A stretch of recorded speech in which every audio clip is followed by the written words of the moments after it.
Now, as you may know, in the past couple of months, we've been running our Democracy 30 feature where we zone in on South Africans that have made an impact on their respective fields over the years. Now, today, we are joined by none other than the jazz saxophonist McCoy Mrubata, who was born in the township of Langa in Cape Town.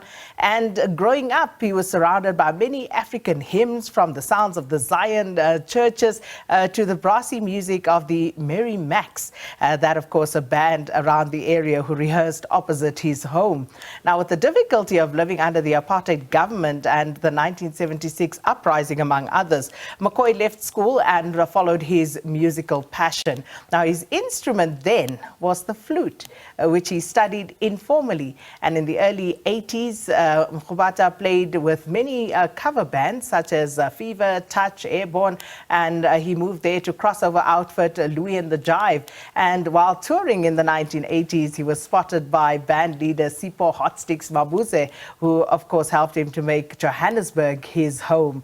And the rest, as they say, is history. And we are honored to have him here in our studio today to chat to us. An absolute honor and a pleasure to have you with us, as always. Thank you, Sakina. I'm privileged to be here. Yeah, thank you for the honor.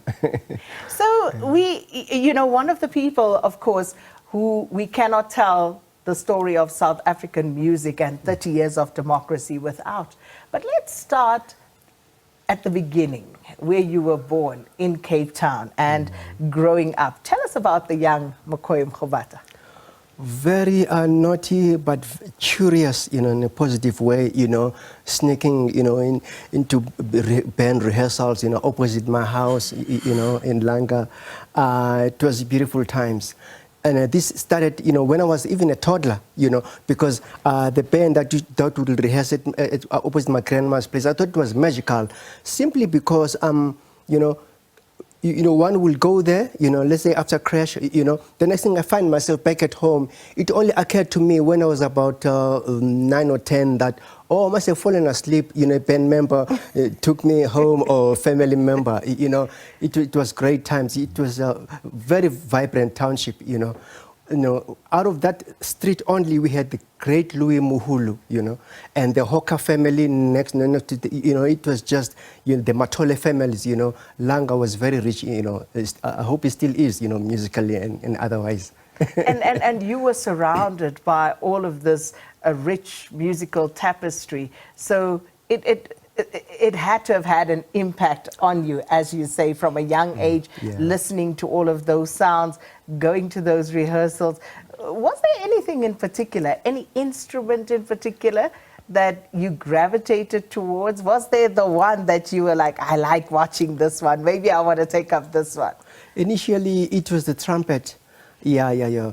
I remember in Standard 3, 1973, I wanted to play the trumpet, as a 13-year-old, but it was so disorganized that, what they said, after 3 children, whoever wants to join a marching band, go to a certain room.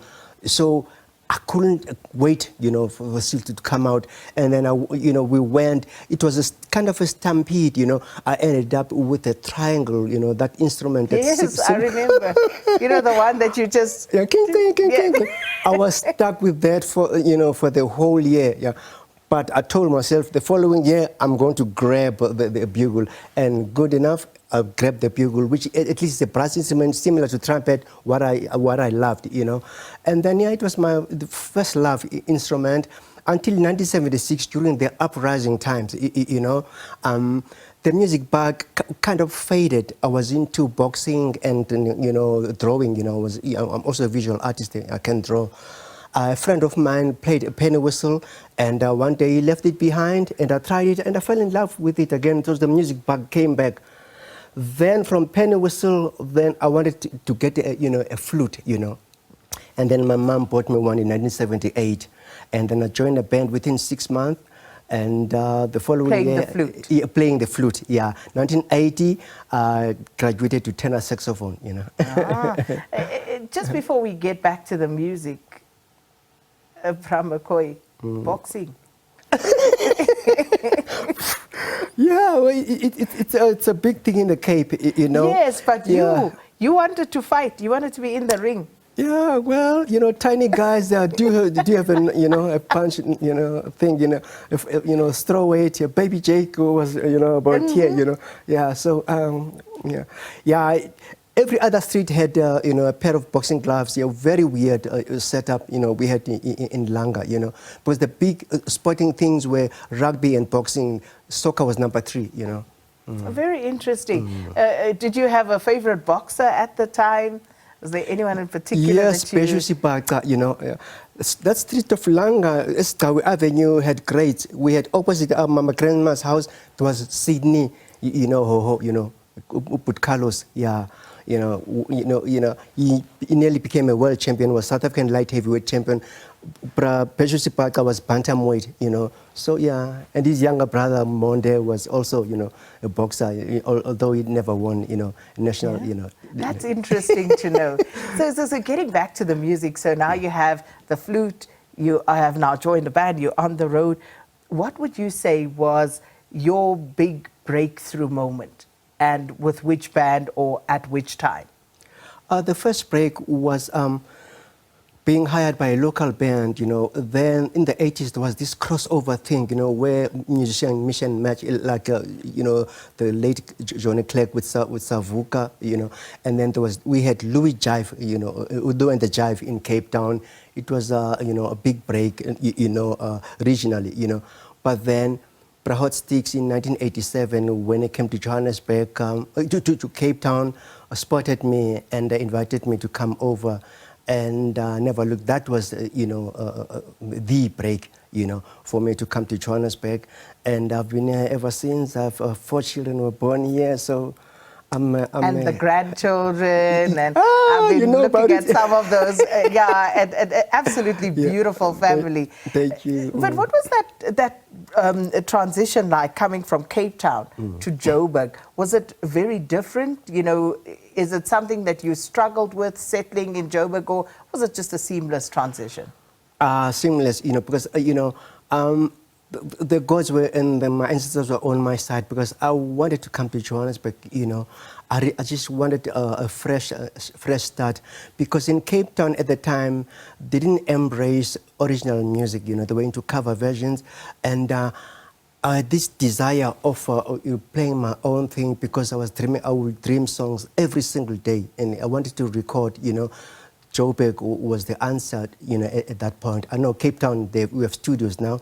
There's original music, and when I was just starting to raise money to come to Joburg and try and find a place, and then God said, "Hey, nangu Sipho Mabuse," So, to this day, I cherish that old man, Yeah. And it was, I know there were hurdles, not affording rent at times, borrowing, lending, Yeah. So, but it's been a great one. I never struggled, the switch over was just, And we are grateful for your wonderful talents that you've blessed us with, and of course the awards that you've won. Grateful that you have been recognized in your lifetime for that. Yes, one is really grateful, and I don't take anything lightly.